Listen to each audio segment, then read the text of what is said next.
Good evening. Once you jump on and let us know that you're here, we can proceed. Yeah, we are in the French Quarter, and it's our 25th wedding anniversary. And we are actually going to talk about some other things besides Revelation tonight. Oh, y'all, my hair is crazy because I've been out here and sweating all day. So we're sitting right in front of St. Louis Cathedral. It's so pretty. Just outside of Jackson Square. We were going to film this in Jackson Square, but they're shutting it down and closing it up at 7. So we're right outside the gates. Hey, Gina. So we spent most of the afternoon here in the French Quarter and around the city, Old Metairie. Yep, and things are opening up around here, and it's just really coming back to life. Hi, Brad. I think we passed your station a while ago. Yes, we saw you. Are you on Esplanade, Brad? I think it's Esplanade and Decatur, like right there on that corner. We passed and we looked at it and we talked about you. Hey, Gina. Yes. Oh. So welcome to this Wednesday night watch gathering.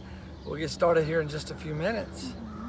We'll wait a few more minutes for folks to tune in and hop on. You'll probably hear some noises in the background. What kind of noise? People passing by and horns and hi, Michelle. Other things that you may hear in the background. So yes, we are celebrating our 25th wedding anniversary today. Yes. So we've spent several hours in the city, and we thought we would just do this watch gathering live here right in the heart of the French Quarter. Yes. Oh, now he's further towards Canal. Okay. Hey, okay, Tori. the other station. Hey, Yeah. Michelle. Hi, April. So you can see in the background behind us is the cathedral. So we thought we'd let you guys get a feel for the quarter. Yes. It is still very, very quiet. There's not a lot of activity. There's establishments open. As a matter of fact, we had our anniversary dinner at K. Paul Prudhomme's Kitchen, yeah. K. Paul's Kitchen. I am a little nervous though because people could be walking up to us and like talking in the camera. So if you see some strange looking faces or hear some voices that are foreign to you, it's just people maybe coming and approaching us. But that's okay. We're going to have a great time tonight. Hey, Sade. Oh, look at Brad. Ooh, that'd be nice. Thank you, Brad. Oh, okay. So, let's see. It's right at 7. Yeah. We had a snowball from, hey, Elizabeth. Hey, Chelsea. We had a snowball from Plum Street Snowball Stand. Yeah, there's the church's bells. The bells. And they were really good. That was some really good ice. Yes, it was. So Plum Street Snowball Stand. We ate lunch in Old Metairie and just enjoyed driving through there. Hey, Taylor. It was just beautiful. And I would say Old Metairie has really come to life. What we were talking about earlier is we've been in the city just dozens and dozens of times over the years, but never took the time to go down some of the other thoroughfares other than I-10 and some of the major streets that cut over and under I-10, such as Clearview and Causeway and Veterans and Williams. But we went in the heart of the city, so it was fun just exploring some of those places that we never knew were there. Yeah, it was just seeing a lot of beautiful houses, seeing a lot of things. We drove through City Park and saw the museums there. We didn't get out and go in, hey, Kenny, but we Hi, did Greg. just drive Greg around. from North Carolina. Hey, Thanks for tuning in. We are sitting right in front of St. Louis Cathedral, just behind Jackson Square. So you'll see it behind us. Yes. Hey, Pam and Greg. Look, You would not believe, but we ate dinner at K. Paul's, and I was thinking of you because I know you would enjoy it. Hey, Macy. I'm seeing a lot of people hop on. Yeah. I know I did this on the church's page. Yeah. Yeah, Did I make a mistake again? No, you're spot on. Hey, We're Mike. good. Hey, Mike. So we'll get started here momentarily. Just a couple more minutes to wait for more folks to hop on. Well, I tell you what, let's just do some quick review. 'Cause Okay. We're actually going to kind of keep our Revelations lesson short tonight, and we're going to share with y'all a few revelations that we've had about being married 25 years. And hey, Jay, hey, Pam. And we're probably going to tell a little bit on each other and tell some very funny stories from 25 years of marriage. But I thought that would be fun. Yeah. To just kind of share some of our stories with y'all. So we are naturally, as most of you know, we are in the study on the book of Revelation, the revelation of Jesus Christ. So we're gonna dive into chapter 11, but before we do that, we want to give you guys a recap, in case you're joining us for the first time, or maybe you were not with us last week. So let's do a recap. Okay. First 4 chapters. Yes, we covered a lot of ground last week, and I kept summarizing to help myself. And Clint said, "Why are you spending so much time on summarizing?" And I said, "Because it's so deep and there's so much information. I got to keep saying it over and over so I'll remember." But we started in chapter 4. Well, no, we started chapter 1. No, last week. Oh, just last week? Last week we didn't start in chapter 1. No, 4 to 5. I thought you wanted to recap from the very beginning. Yeah. So chapters 1 through 4 is basically the introductory chapters, moving from 1 to 4, and part of those chapters is the letters to the 7 churches, and each church has a specific instruction. Each church has specific encouragement and specific acknowledgement. So, and it's kind of like we said, it's church history. Yeah, it is. It's kind of like the history and the future of the church and the different ages. Right, of past, the church. present, and future. So it can be represented also in the church's identity collectively, as well as it can be represented in individuals' lives. So all that we can gather from the first 4 chapters in Revelation. And then chapter 5 makes a segue into what we know as believers that adhere to the pre-tribulation theology or viewpoint. Is chapter 4 is on the cusp or the threshold of the beginning of the Great Tribulation. And from 4 through chapter 19, all these chapters consist of that time period of the Great Tribulation, which is 7 years. So, Claire looks like she's distracted. No, I'm sorry. There's just kind of people coming down here and hanging out. Sorry. I was having a squirrel moment. Oh yeah, she's just chasing everything. So we want to also just remind you of what took place in those chapters from 5 to 10 that we covered last week. We talked about the seven trumpets, and we also talked about actually, I'm sorry. We talked about the 6 trumpets, because the one last trumpet, the 7th trumpet, is going to take place in chapter 11 that we'll discuss tonight. So we talked about the seals, the 7 seals, and then we moved into the 7 trumpets, and we completed in chapter 10 the 6th trumpet. And each one of those seals and each one of those trumpets is representative of episodes of events that will take place during the tribulation period. Yeah. It's a lot, but it's good. And it's I don't know about you guys, but it's really helping me to understand the depth of this book in a way that I never have before. Yeah.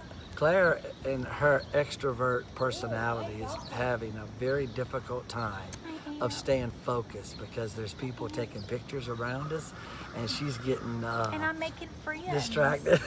I'm making friends. Sorry.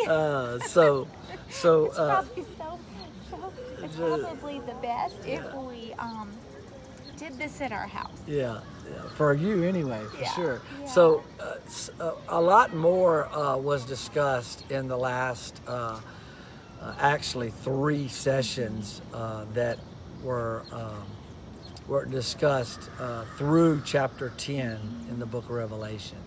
So tonight we want to cover just one chapter, and that is chapter 11.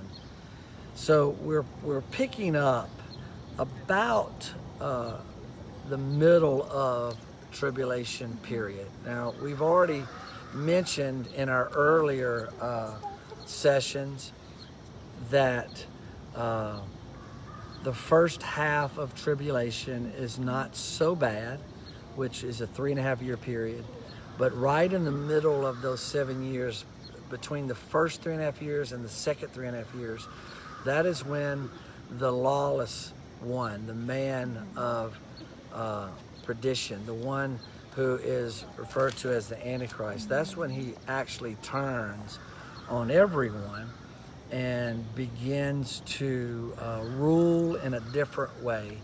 And that's when many of eyes will be open, and they will discover that he is not who he had claimed to be from the very beginning. So okay, let me just ask, how is the video quality? Is the reception coming through okay? I just got a text from somebody that it wasn't real clear and that you couldn't hear us and we were breaking up. So I just want to make sure that you guys can hear us.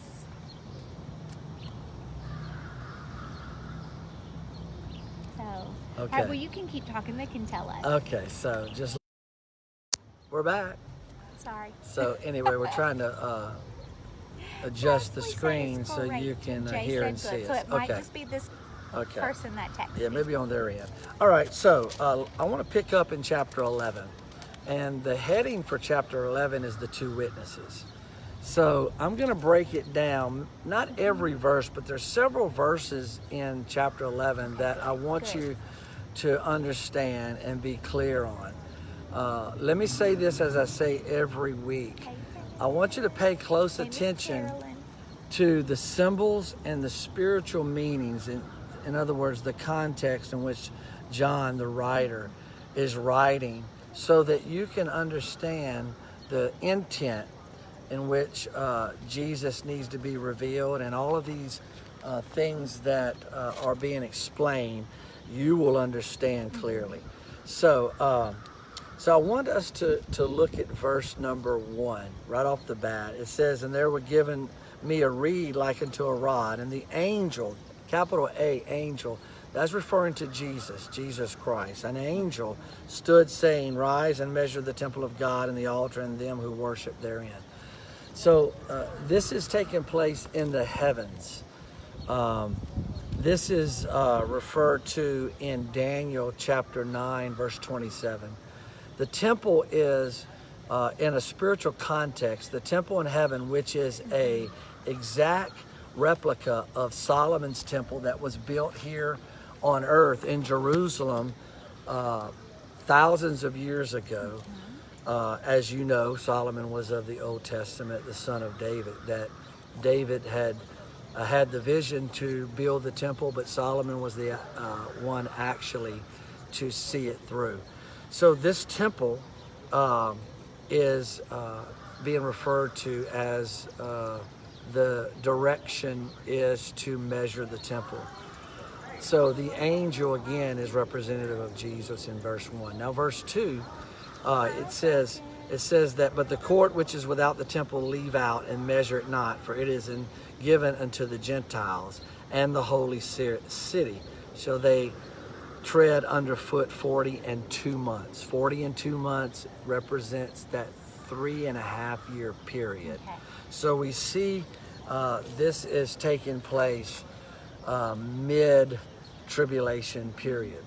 So I So want. chapter 11, we're mid-trib. Okay. So Yes, I'm glad. chapter I'm 11, glad you mentioned yes. that chapter 11, because what happens is in chapter 11. Remember we talked about this last week. The parenthetical statements. Yes. There's some parenthetical Yeah. statements in chapter 11, meaning the writer goes back and iterates or alludes to what will happen in the past, what has already happened, what is going on in the future days ahead. So it's important for us to not get lost in that shuffle, so to Yeah. speak. So I will point that out when we get to that place in the various verses that we'll read in chapter 11. So verse 2 is the midpoint in the Great Tribulation period. And then look with me in verse 3. And I will give power unto my two witnesses. These two witnesses are Enoch and Elijah. If you remember in the Old Testament, Hey, Will. these two men, Yeah. they never saw a physical death here on earth. Yeah. You remember Enoch, it says Yes. he walked with God and He God was caught up. and God took him Yeah, up. God took him. And then Elijah, if you remember, He went up on a he was a chariot. great prophet, and Right. he went up on a chariot of fire. And naturally, you remember the story that he left his mantle so that it would represent a double portion for Elisha. That was his mentee, that he mentored Elisha, and Elisha continued to be God's spokesman in that time. So these two witnesses are Enoch and Elijah. And these guys will be in, most theologians seem to think, in the Jerusalem, Israeli region, in the flesh. And they will for a period of time, they will be given power, and they will witness the love of God, the revelation of Jesus Christ during this time period. And then in verse 4, I want you to see two olive trees. That represents the two witnesses. You remember in most Jewish history, and even in the early Pentateuch, which is the first 5 books of the Bible, in the early writings of Moses, the olive branch has always been a gesture of peace or reconciliation. So we see in verse 4, these are the two olive trees and two candlesticks standing before the God of the earth.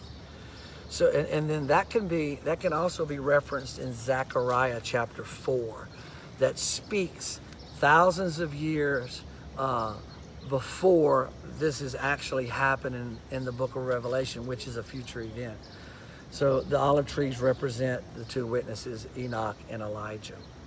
And then in verse number 7, the Bible says, and when they shall have finished their testimony, they are given to the message of Jesus. Now, primarily, the purpose and intent for these two witnesses is to witness to God's first fruits, the Jewish nation, the Yes. Jewish people. And we'll these see are that names, later on. Yes, these are definitely names that they would know, Yeah, or people that right. they would know their story Yeah, and their history. yeah. And so, because a lot of modern people who may not even know the word, Yeah. they will not know. Here's some of the but Jewish powers people that they're will. given among many. They're given the power to turn water into blood. Now, wouldn't that be an indication for the Jewish people to remember that it was Moses, their savior, that brought the Jewish people out of Egypt's bondage, did the same miracle? Now these two witnesses have the power to do the same. Verse number 7 picks up toward the end of their testimony, toward the end of their period of time of testifying of God and his son Jesus. And when they shall have finished their testimony, the beast that ascends out of the bottomless pit will make war against them and will overcome them and kill them. So remember we talked about the bottomless pit last week, where Satan is given the keys. Lucifer himself is given the keys to the bottomless pit by the angel, which was a command from God the Father. They opened the bottomless pit. Remember, the locusts came up and they were spiritual horsemen and warriors that had the sting of a scorpion. You remember that part from last week's session? Well, the same bottomless pit, the beast comes out of it, and the beast kills the two prophets, and they lay in the street for days, and we'll see that here in just a moment in verse 9 of chapter 11. So verse 7, the two witnesses finished their testimony at the end of the first half of the Great Tribulation, right in the middle part, and as the beast is released to kill them. And then look at verse number 9. In the meantime, between these verses of Scripture, the Antichrist is putting them on display. In fact, he gives the directives not to bury, not to touch, let them lay in the street, and let's make a mockery of God's two witnesses. Yeah. So they're just laughing it up, having a party for 3.5 days. These guys are just laying in the streets. As I said earlier, scholars lean to the understanding that it is in the streets of Jerusalem. So look what verse 9 says. And they of the people and kindreds and tongues and nations shall see their dead bodies 3.5 days, and shall not suffer their dead bodies to be put in graves. So they're just sitting there, and the Bible says that every eye, or many people, shall view this. So how do they view this? Well, nowadays, when an event takes place in the world, many people are quick to grab their phones and start recording. You know what I'm talking about. I don't have to explain that. Yeah. So at this time, the technological capability is so strong, everybody in the world, no matter where they are at this time, will be able to view what's going on here in Jerusalem as these witnesses lie dead in the street for 3.5 years. So that brings us to verse number 11. Verse 11 says, and after 3 days and a half, the Spirit of life from God entered into them, and they stood upon their feet. So after 3.5 days, God says, okay, watch this. He raises them from the grave. What is represented in verse number 11 is the actual physical rising from the dead of these two witnesses, and then it moves into that has been seen by everybody. That has been seen by everyone. 3.5 days. Yeah. So verse 13 it picks up.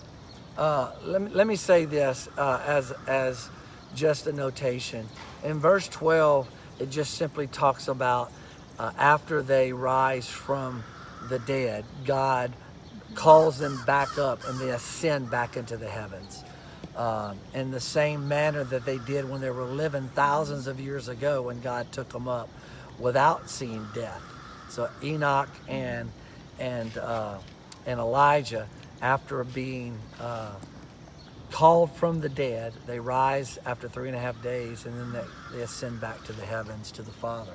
And then verse 13, in the same hour there was a great earthquake, and 1/10 part of the city fell. The city referring to Jerusalem. And the earthquake, there were 7,000 men slain. Okay, so what does it mean 1/10 part of the city is destroyed? Like when you say fell. 1/10 part, meaning the topography, the land mass of Jerusalem, due to the earthquake. Yeah.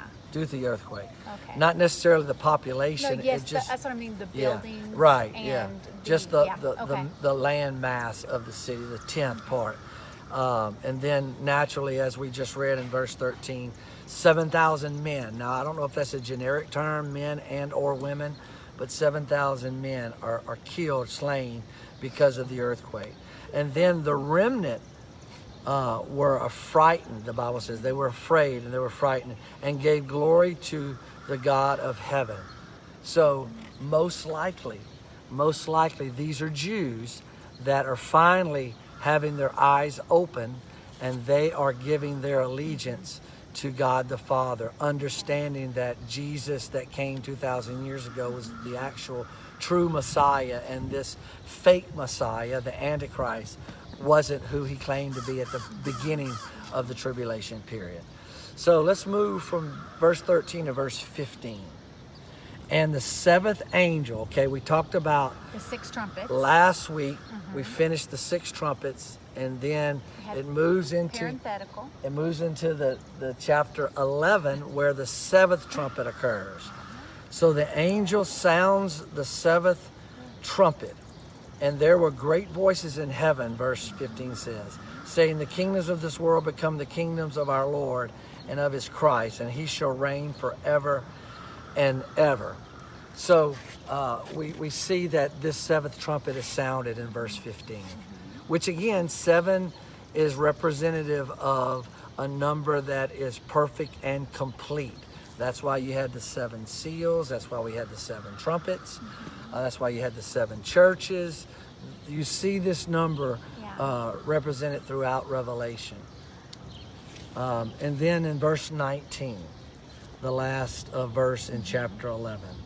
And the temple of God was open in heaven, and there was seen in his temple the ark of his testament, or what we refer to from the Old Testament, the Ark of the Covenant. So that is seen in the temple of God. That was seen, and there were lightnings and voices and thunders and an earthquake and a great hail, just simply indicating the presence and the awe and majesty and the glory of God the Father. And that's how chapter 11 ends. So what I want to say also you will find, and again I encourage you to go back and read 11 verse by verse 1 through 19.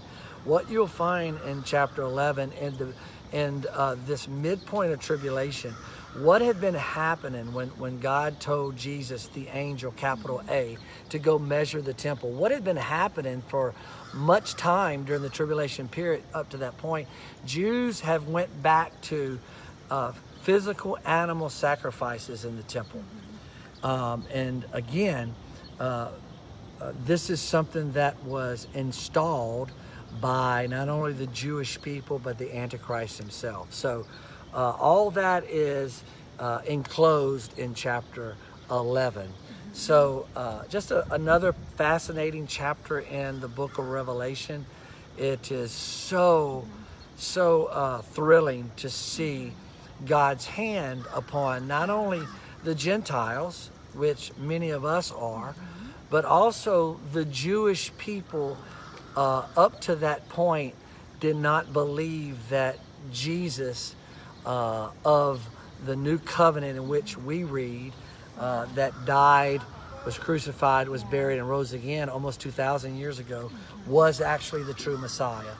And a lot of the Jewish people's eyes are going to be opened at this point in chapter 11 moving forward. Okay, so and we talked about the 144,000 last year that last week, excuse me, what did I say, last year? I got years on my mind. Last week we talked about them being sealed, which is representative of all the 12 tribes of Israel. So a lot of fascinating information moving forward, including tonight's study on chapter 11. Yeah. Very good. Any other thoughts that you have toward anything that was mentioned? Not tonight. I'm a little distracted. Yeah, sorry. I know you are. So we finished the seals and we finished the trumpets, and next week we will move into chapter 12. Now this is a very confusing chapter to some. It's controversial because some people interpret chapter 12 differently. Even scholars and theologians have different viewpoints on chapter 12. So I'm excited to share with you what I feel and how I interpret this chapter. And it doesn't come by way of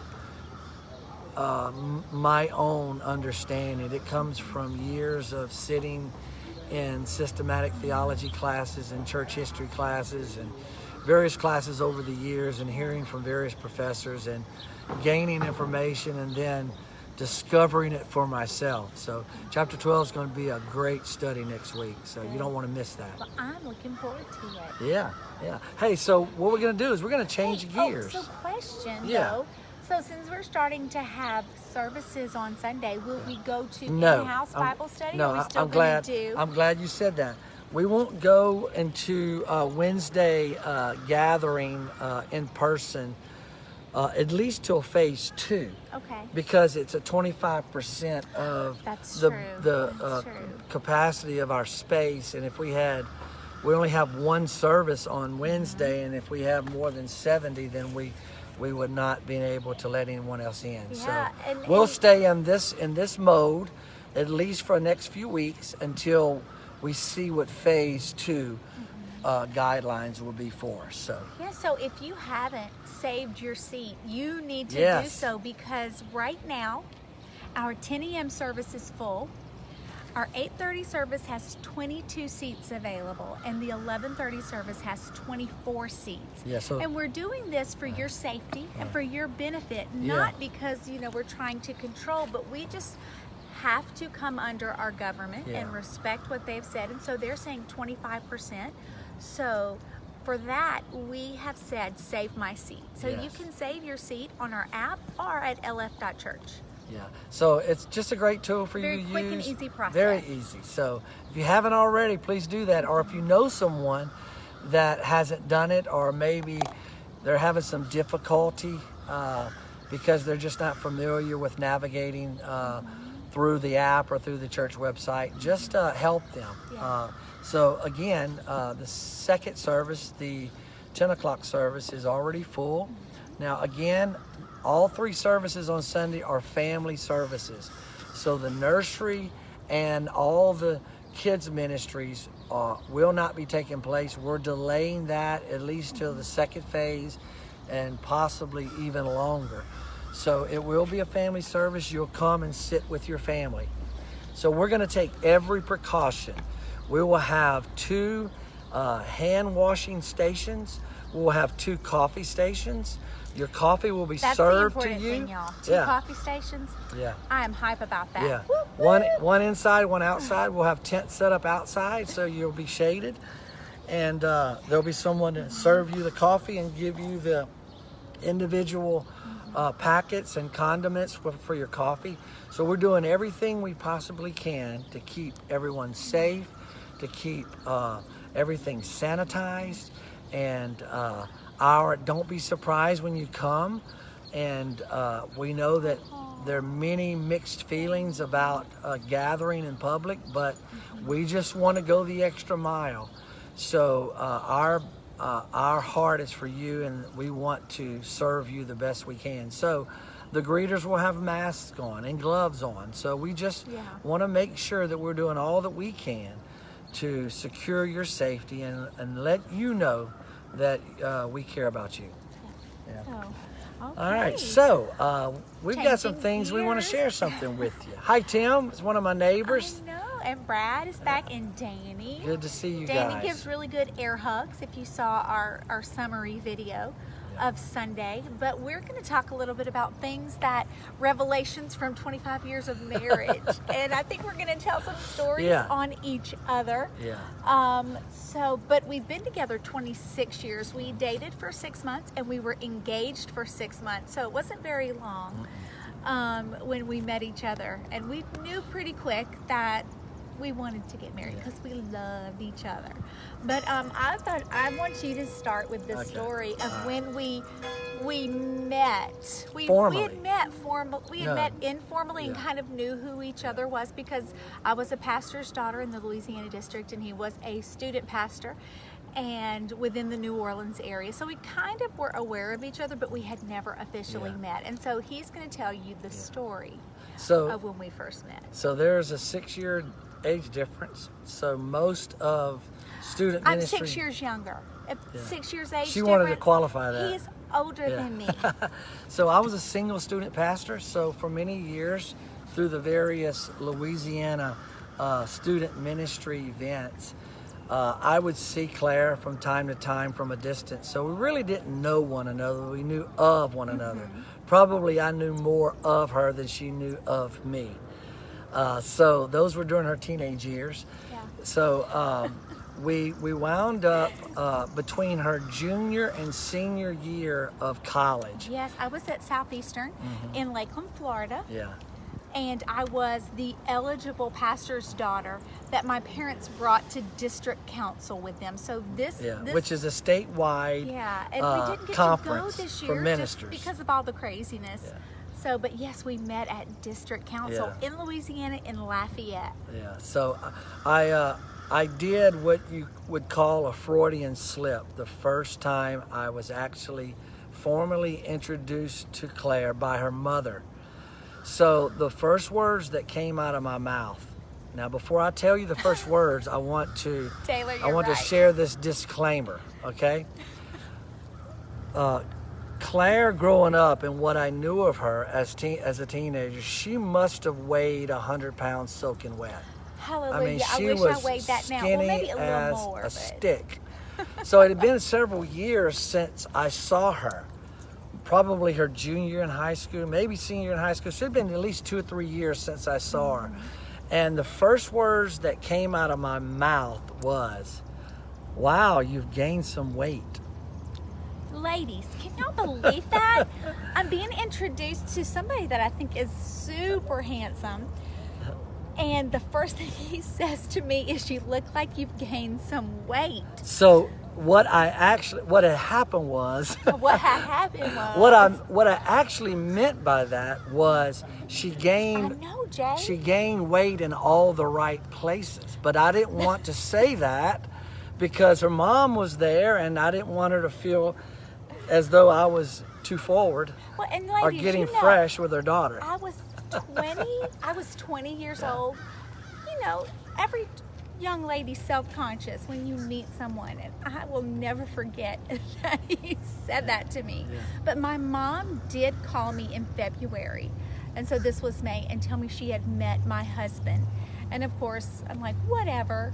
But that was when she introduced me to the guy that she said is my husband, and the first thing he says to me is, "You've gained some weight." Yeah. So guys that are not married, you may be tuning in, young men, here's the key: get close to the mom first. Yes. Win the mom over. Yes. Because my parents loved him. So that was our first encounter formally as a couple, and from that point on, everything was uphill. Everything was great. I still gave him another chance, and I went to dinner with him. Yeah. And he took me out. We had crawfish, I think, and I got it on my clothes and his too. But it was fun. So that was my first memory of our relationship. Okay. So then let's fast forward a little bit. I think I'm gonna tell.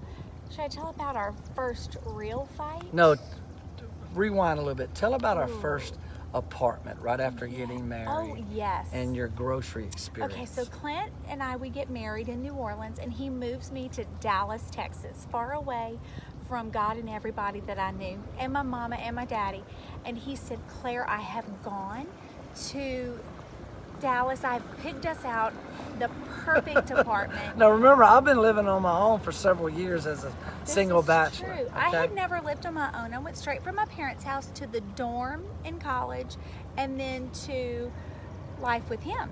And so he had gone to Dallas, Texas, and picked out an apartment, and he said, "I've got it. I put the deposit down. You're gonna love it. It's in a great area." And we moved to Dallas, Texas, and this apartment was a nightmare.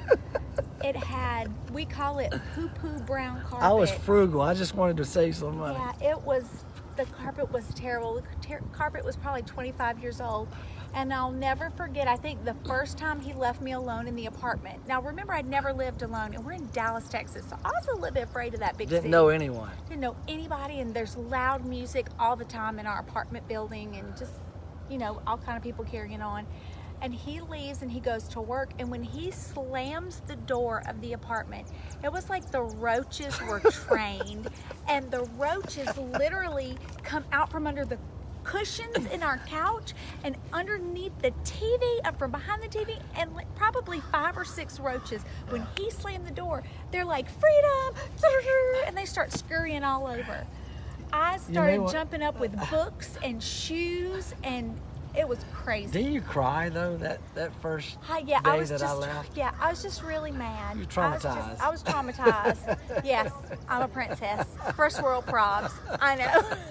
But it was just a rude awakening for me. Yeah. So shortly after that, you go make your first grocery shopping experience for the very first time as a married woman. Yes. Okay. So we had been married maybe 5 weeks, 6 weeks. No, it wasn't that far because we needed groceries. Yeah. I don't know, but we went grocery together. But the very first time, yes, Gina, we are still together. But the very first time that I went to buy groceries by myself, now y'all remember again, I never had to buy groceries by myself. I never had to make a grocery list. I never had to do any of that stuff because I went straight from the dorm to life with Clint. And so I go to the grocery store for the first time by myself. We've been married about 7-8 weeks. And I buy everything that I ever wanted. I bought like 3 kinds of cereal. I bought a cake mix, and I bought icing. Don't make a cake. Y'all, I bought a whole chicken. That's the only whole time. Chicken. What you gonna do with that? That's the only time in our marriage that I ever bought a whole chicken. I hadn't bought a whole chicken since then. Yeah. I bought all kind of stuff. My cart was overflowing, and I get up to the register and I check out. Taylor, you're about right. I didn't know how much groceries cost. Now my children, I have trained them better. But I check out, and my car, the trunk is full, the back seat is full, the passenger seat is full of all kinds of groceries, y'all, all kinds of groceries. So I think I'm gonna get home, I can sneak these groceries in the house, and I can hide them before Clint gets home from work. But Clint surprised me, and he came home for lunch that day, and he helps me unload the groceries, and it's like 1, 2, 3, 4 trips up to our apartment, up to the 2nd floor, and there are groceries on the counter. There's groceries on the floor. There's groceries everywhere. And we start taking this stuff out, and Clint is looking at these ingredients like, what on earth are you doing? Why did you buy it? What are you gonna do with the chicken? You don't know how to cook. True story, I didn't know how to cook. I could make tacos because I could cook ground meat. But I just started crying because I didn't know. I had spent way too much money, but I thought I was stuck with these groceries. And Clint, he just helps me. We're putting them away. And then I had a bright idea. This is probably one of the most bright ideas I have ever had, y'all. I called the grocery store. Wait a minute, stop before you go there. You forgot to add one piece. Oh. After I left to go back to work after lunch, you had another crying episode. I did. I cried a lot in those days. It was tough. It was tough out there in them Mary streets. I was the princess. So I called the grocery store, and I spoke to the manager, and I explained to him that I was a newly married woman, and it was my very first time buying groceries, and that I had bought all kind of things that we didn't need, but I bought everything that I ever wanted at the grocery store that my mom had already told me no. She always told me no. And I asked him sweetly if I could bring some of those groceries back. And guess what? I did. I brought them back. It was a Winn-Dixie. So the $500 bill turned into maybe $200. I did. I brought back the whole chicken. I brought back 2 cake mixes, some icing. I brought all kind of cereal back. I just had all kind of stuff. And I never went back to that grocery store again. No, she started shopping somewhere else because she didn't want to be embarrassed. I was so embarrassed, and I learned quickly to make a list and only go, like I make a menu and make a list. And I never did that again. So fast forward almost 2 years. Mm-hmm. By that time, we were in another apartment complex. A very nice apartment that I picked out. It was beautiful. So Claire was teaching 9th grade English at a high school, and I was finishing up my bachelor's degree.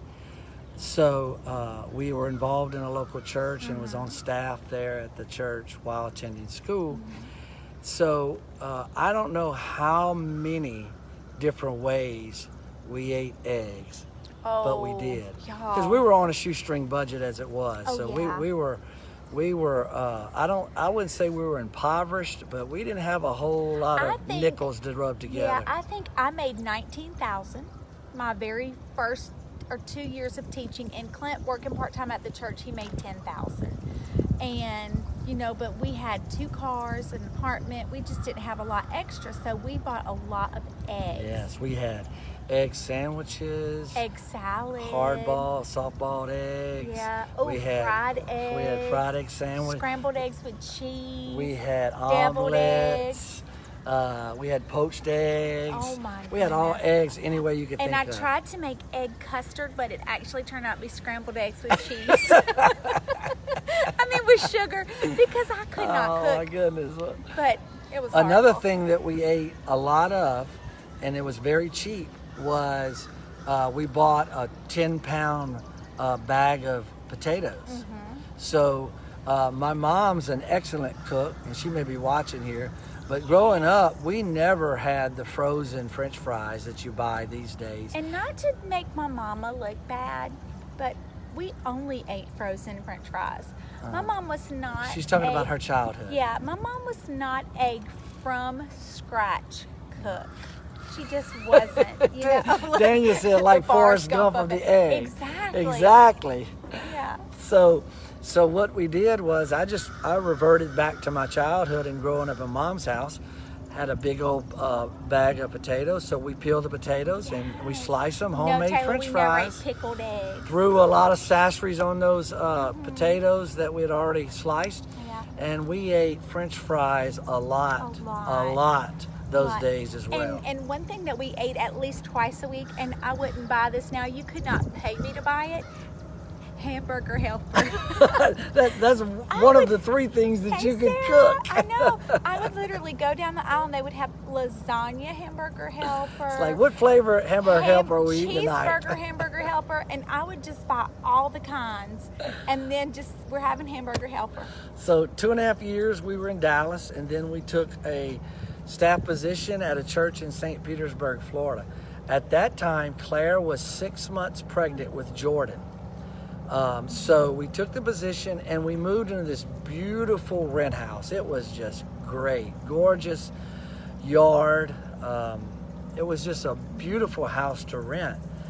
And about a month into that, the lady that we we're lived there renting less than a from month. comes to us and says, "Look, things didn't work out where I moved to. I need to get back into my house. Would you consider breaking the contract?" And Look at Christy. She said lasagna Hamburger Helper was a high quality meal.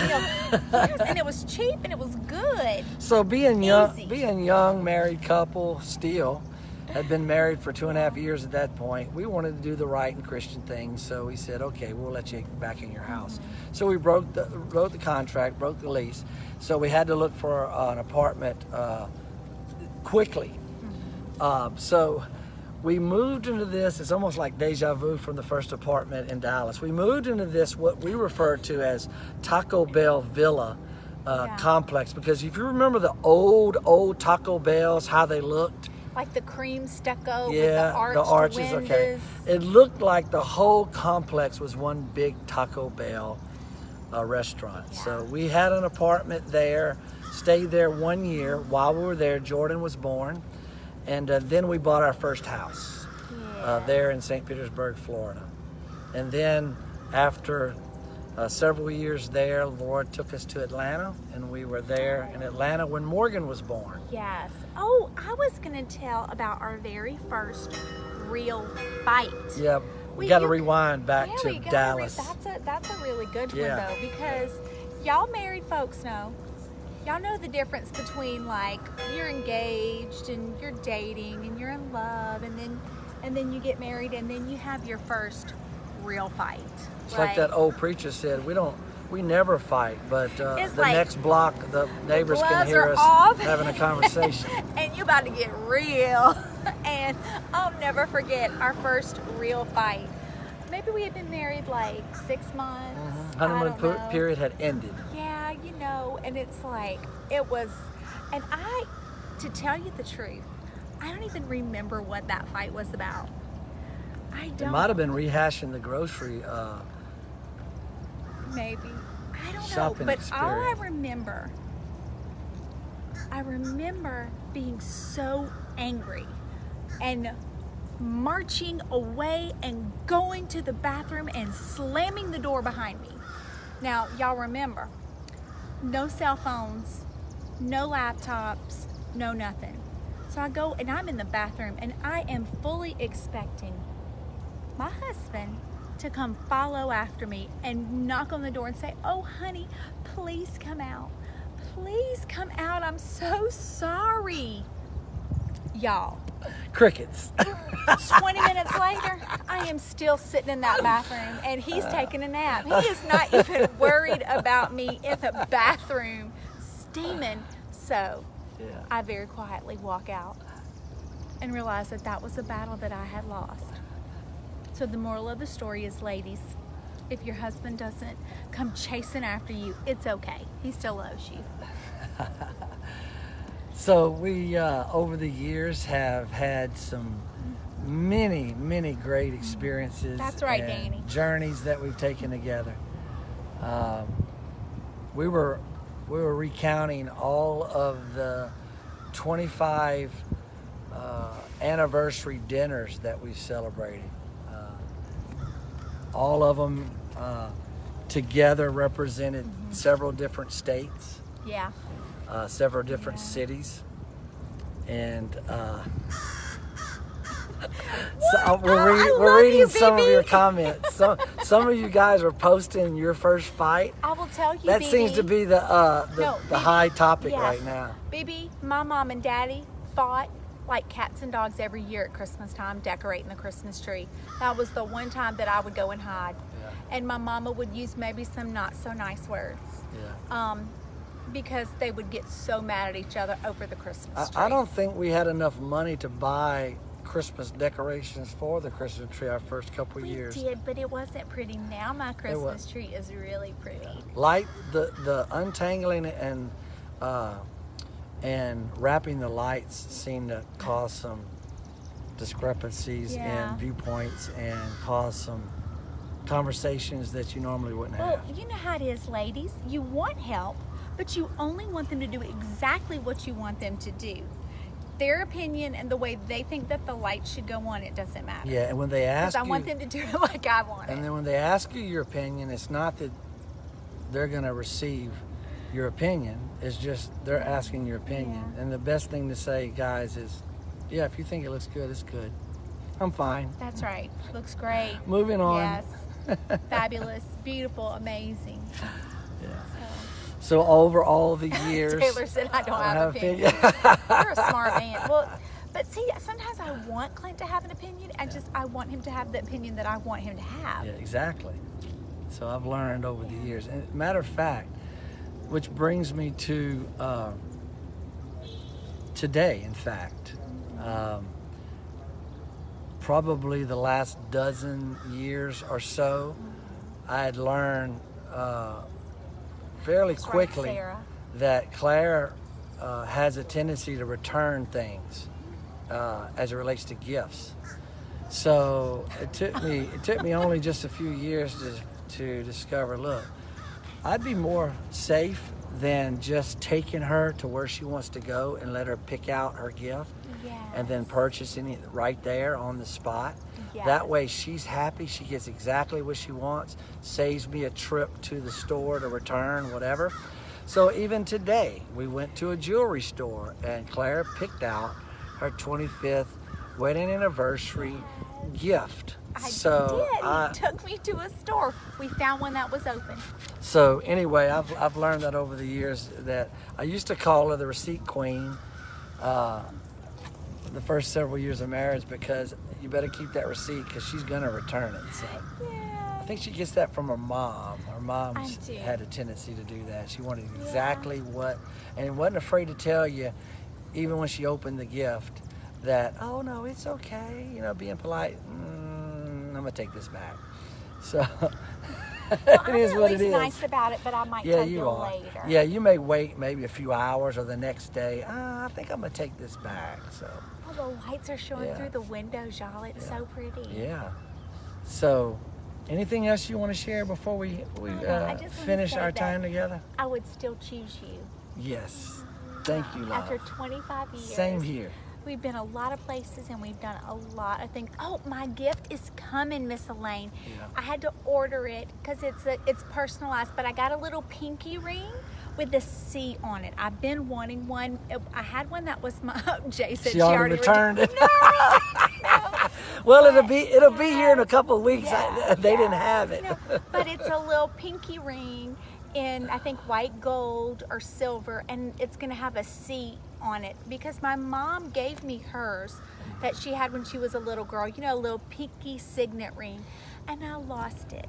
And so I always used to wear it on my pinky. So I told him, I said, I want a pinky ring with my initial on it. David Uriman. A David Uriman. Eat your heart out. Yes, yes. Not you, me. But it's really pretty. Yeah. So we're gonna finish up tonight. Yeah. It's been great to be with you. The bugs are flying. Yeah. And we wanted just to share a little bit of personal stuff with you guys, as well as study chapter 11 in our study of Revelation. And we look forward to connecting with you guys so much on this Sunday. But I want to remind you, all of you men, we are going live on Zoom tomorrow night, Thursday night at 7 p.m. So if you'll just check out all the promotions on all the digital platforms, it has the meeting ID number. So all you got to do is click in that meeting ID number, and we'll look forward to seeing you tomorrow night at 7. And then on Friday for Friday Findings at 5:30. And then on Sunday, 8:30, 10 o'clock, 11:30. We cannot wait, guys. We can't wait to see It's you. going to be great. Okay. So Thanks for joining us tonight instead of in our home. Out here, hey Terry, out here in the French Quarter in front of St. Louis Cathedral. We love you guys. Love you guys. Have a great evening. Look forward to catching up with you soon. All right, bye-bye. Bye-bye.